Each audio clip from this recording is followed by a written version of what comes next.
Hey everyone, welcome back to my channel. Today I'm diving into one of the most powerful events in biblical history, Passover. If you're a Bible student or just curious about the amazing lessons Passover holds, stick around. Passover is a Yahweh-ordained feast that commemorates Israel's deliverance from Egypt. It's a foundational event reflecting themes of redemption, obedience, and Yahweh's mighty power over judgment. Let's jump into Exodus 12:14, where it says, "Now this day will be a memorial to you, and you shall celebrate it as a feast to Yahweh. Throughout your generations you are to celebrate it as a perpetual statute." First, let's talk about the context of the first Passover.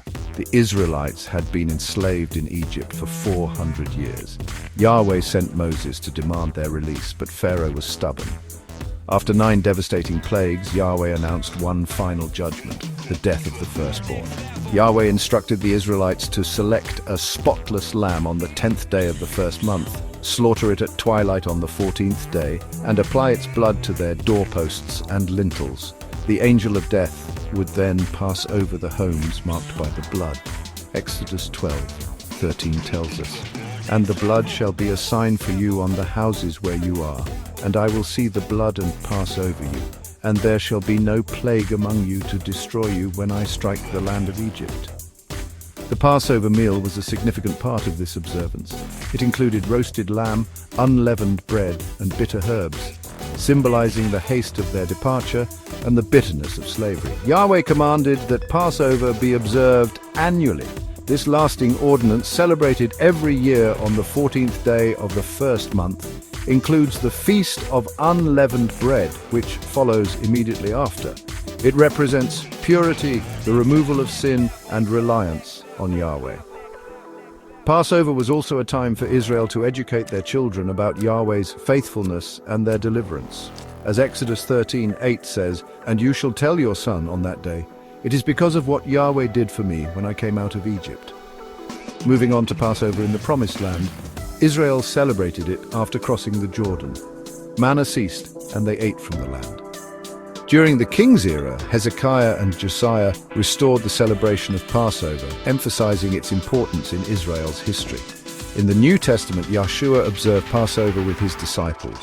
During the Last Supper, he broke the bread and shared the cup, symbolizing his imminent sacrifice. John the Baptist called Yahshua the Lamb of God, and Paul declared him as our Passover Lamb. Yahshua's crucifixion during Passover fulfilled its prophetic meaning.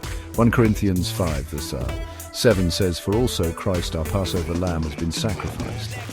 Lastly, Revelation reveals Yahshua as the Lamb who was slain, worshipped by all creation. The redeemed sing the song of the Lamb, and in eternity Yahweh's people will dwell with him forever.